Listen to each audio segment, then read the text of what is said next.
Hi, ladies and gentlemen. Welcome once again to the Next Gen Opportunity Forum. This is the red carpet session, and we have another gentleman here with me. He is King David, and he's coming from the African Union. And so, definitely, we're going to talk about Africanism. Then we'll talk about young people and how we can equip ourselves for the future that is starting right now. It's not ahead of us; it's starting, and we need to embrace it. So, Ken, welcome to Next Gen Opportunity Forum. This is the red carpet session. Thank you very much for having me. So a brief one, tell us about yourself and what you do at African Union. Okay, my name is King David Karti, and I work with the African Union as a strategic communication attaché to the Office of the Commissioner for Health, Humanitarian Affairs, and Social Development. I've actually been in the African Union for more than 6 years. Yes, so basically, I work on communication strategies. Sure, we are going to talk about your topic for discussion at the auditorium, but then I know a lot of young people have been yearning to, get the opportunity to work with African Union or other organizations like African Union. What was the go-to for you for you to get the opportunity to work with African Union as a young person? Before I joined the African Union, I was working right here at home, Ghana, and I had a youth organization also called Youth Without Borders. Yes, I was the executive director for Youth Without Borders, Ghana. And we had a program in the African Union. It was a side event on the Heads of State Summit. The Heads of State Summit is the meeting that convenes all the presidents of the continent to come and discuss the progress, the way forward, and the direction that the continent should take. It's a year by year meeting, so annually they meet, either ending January or early part of February. So that side event was on youth activism. And as I ran the youth organization at the time, I participated in that. And it was a great program because it had a lot of young Africans from all over the place. Even the Africans in diaspora were there. So when I was there, I thought, this is a nice place to work as well. So why not? So I purposed in my heart that I was probably going to join the team in there and contribute to the growth and development of the continent. So that was actually the go-to for me because you really cannot do much from outside. If you will want to change a particular system, want to contribute to it, it's very much easier and simple when you are in there so that you can contribute to the policies because from out there you know the challenges. But then if you put it across, the person in there might either take it or not.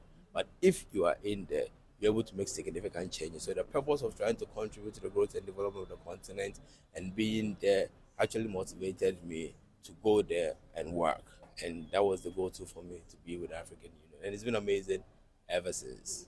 I can see that. So I picked two things from you: visibility, and then also volunteerism. Those were the two things I picked from what puts you there at the African Union. Now let's get back to your topic that you spoke about. It was youth activism. What does it mean to you? Great. So I've been in youth activism for like close to 2 decades. Wow. Yes, it's been great. So I even mentioned in there that I'm actually gradually phasing off as a youth. Yes, in respect to the category in which the African Union defines youth, 15 to 35. So I believe that I've done enough. I should leave for the young people actually take the mantle and also do their best. In fact, and that is also part of what we've been doing at the time where we're advocating that leaders should not stay in office for too long. So even when I was at the executive secretary, the executive director for Youth Without Borders, after 2 years, I decided to resign so that another person can come, fresh ideas, different vision to drive the organization to the purpose in which we are seeking for. So yes, why can't we advocate the same and then practice the same? We won't advocate and then do vice. No. So that's actually what happened when I was the executive secretary and then I left. Being activism in terms of youth activism has been great for me for the past 20 years almost. I would say went well. So I decided to speak to young people in that perspective that it's not easy. Many of us think that it's easy. You get it done and then it's done. No, there's a lot of challenges you face. But in as much as I decided to enlighten the challenges, I motivated them as well That it does not mean that you face a challenge and then you just throw your hands in despair and then give up and run away. No, you have a purpose, you have an end goal. So you start with the end in mind, that irrespective of the challenges that you're going to face, you will still try to overcome it. So having the end in mind is very critical.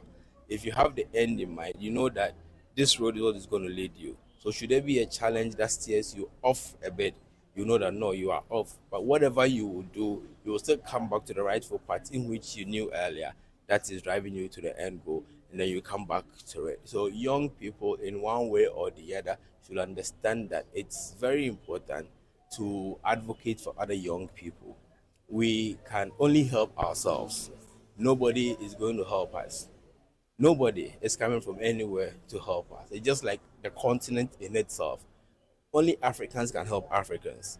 There's nobody else that will come and help Africans. So if we have that understanding from the onset, it helps us to work well, connect together, become a compact, become resilient, and face whatever challenges that will be before us. So young people should also try to help each other, because it cannot be done by one person. It's not a one-man job. So it should be one for all for one. In that perspective, we are able to work together. I had indicated that oftentimes you have a lot of challenges because the system in itself does not favor us. They believe we are with coconut hairs. I dispute that, in the sense that young people are very competent, very intelligent. Yes, we are focused, and we've acquired a lot of skills, especially in this 21st century. There's so many things that is young people that are doing. The energy that they even bring on board is entirely different. Yes, but then young people's potential have not been tapped enough. There's so many untapped potential in young people, because why? You get it. Young people, I will say that they are not envious of old people, if I might say. I think if anything, there's a lack of better words. They are actually motivated if they see that the old people are doing well, but then they cannot do it all by themselves. So then they come in with their energy, their skills, their competencies, and then fill in the gaps of the old people, the deficits that they are having. Young people provide that alternative. Yes, so I picked another word from two words. I saw collaboration in there, and I saw synergy. We coming together and connecting each other on board for our growth. So we are building Africa, and no one is going to build Africa for us. So I want you to look straight into the camera. One, I want you to talk to young people who think there are not enough opportunities in this country. So some have fallen for drug abuse, some have fallen for drug addiction, and then vice versa. And then also, I want you to talk to young people that are struggling. They are trying to create innovations, they're trying to make impact, but then when they pick, they fall. And it has been ups and downs for them, your inspirations to them. So I want you to look into the camera and hold the microphone, speak to their face. Oh, okay. Thank you very much. To my fellow young people out there, yes, it is not easy being a young person in our continent, Africa. By virtue of the fact that you are even born in Africa, you are already in the midst of a lot of challenges, but that should not deter you. That should not take you out of the ambition you have been nursing for all these years. Use the challenges you face as a motivation to overcome it, to get things done. Yes, there's a lot of challenges, because in recent age we have so much challenges with drug abuse, school dropout, and all, like it has been said. But I believe that irrespective of that, the continent is also providing guidance, providing assistance, providing rehabilitation services for that. So should you have even caught up yourself in that, don't lose hope. The end is not here yet. I will say God is not even done with you yet. Seek all these treatments, seek all these services, and then bounce back again to the normal you, to be able to achieve your purpose, follow your dreams, and then don't give up. I would also want to tell other young folks that the best you can get in the whole wide world, first it's Ghana here, and then second is the African continent. Many of us are living outside the continent, but there's a lot of people that are also coming back to the continent. Have you ever asked yourself that the non-Africans who are always trooping, finding ways to come to the continent, why are they coming? If there is nothing here in this continent, why are they coming? There is no way in our 55 member states in the continent you will visit that you wouldn't find a non-African residing there. You get it? So ask yourself that question, and let that be a motivation to you that there is a great thing that is in you that you can do here in this continent, and the continent will also provide it and makes it easy access for you. So don't let us rush in going out there, especially if we do not have the necessary and the required legal documents to live there. I am not saying that wanting to pursue different dreams outside is bad. No, I will say that you are thinking globally, but then starting locally. Start here, go out there, become big, impact the people, and represent the continent in which you are coming from very well. But we shouldn't strive to go where we do not have what is required of us to go and become a burden and a challenge. It doesn't speak well of us. On that note, I am ending by saying that let us all be each other's keeper as young people. I help you, you help me, I tap into your vision, we share ideas, we share thoughts together, and together we become great and then manifest the vision of our forefathers that will make Africa one. Thanks a lot, and I appreciate for having me.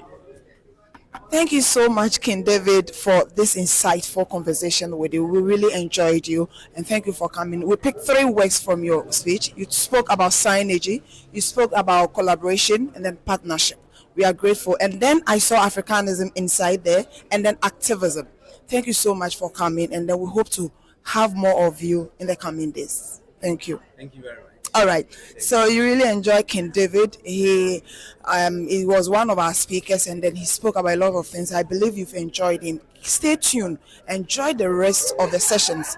We'll keep on bringing you interviews and then engagements that will inspire your day. Don't go anywhere. Stay tuned. We are still at the British Council.